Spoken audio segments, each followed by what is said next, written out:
in a tiny village. At night, no one dared to walk the road leading to the old abandoned well at the edge of the village. Even the stray dogs avoided that path. Someone there had never truly left. His name had been Pact Karim. He was an elderly caretaker who lived alone in a small wooden hut beside an ancient well built during the Dutch colonial era. Pact Karim rarely spoke. He never bothered anyone. Every evening, villagers could see him quietly sitting outside his hut, smoking a hand-rolled cigarette while staring into the darkness. Then one day, he died suddenly. No one knew what had happened. His body was found lying beside the old well. His eyes were frozen wide open. His face carried an expression of unimaginable terror. The villagers buried him the very same day. Everything about the funeral seemed perfectly normal, or so they believed. Because 3 nights after the burial, a strange sound began echoing through the village. Thump, thump, thump, thump. A heavy sound, as if something was hopping. As the nights grew darker, the sound drew closer. At first, everyone assumed coconuts were falling from nearby trees, but the sound always stopped in front of the houses closest to the old well. Never farther, never closer. It simply stopped, waited, then vanished. A week later, Pacdardo was returning home after finishing the village night watch. Far ahead, he noticed something white. At first, he thought it was nothing more than a discarded sack. Then, the sack hopped. Once, twice, 3 times. Pacdardo froze.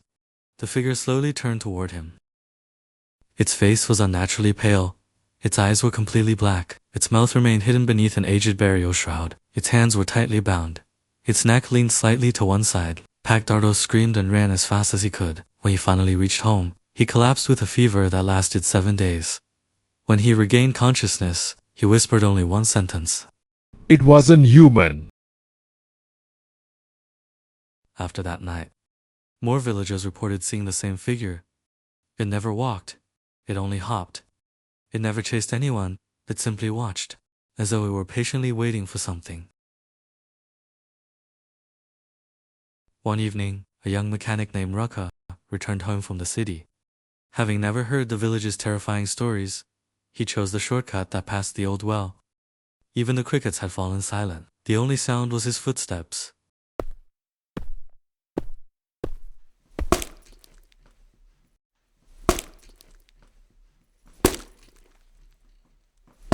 This time, the sound was closer. Raka turned around. Nothing. He laughed nervously. Probably a jackfruit falling. He kept walking. Now it came directly behind him. He spun around. Still, nothing, but on the muddy ground, a fresh oval-shaped mark had appeared, as if something had just landed there. Raka looked back once more. His heart nearly stopped. About 50 meters away, standing beneath the moonlight, was a figure wrapped completely in a white burial shroud. It stood perfectly still. The moment Raka looked at it, it hopped. Raka screamed. He ran with every bit of strength he had, but the hopping only became faster. The sound seemed to explode directly behind him. Finally, he saw the first house at the edge of the village. He leaped over the wooden fence, pounded desperately on the front door.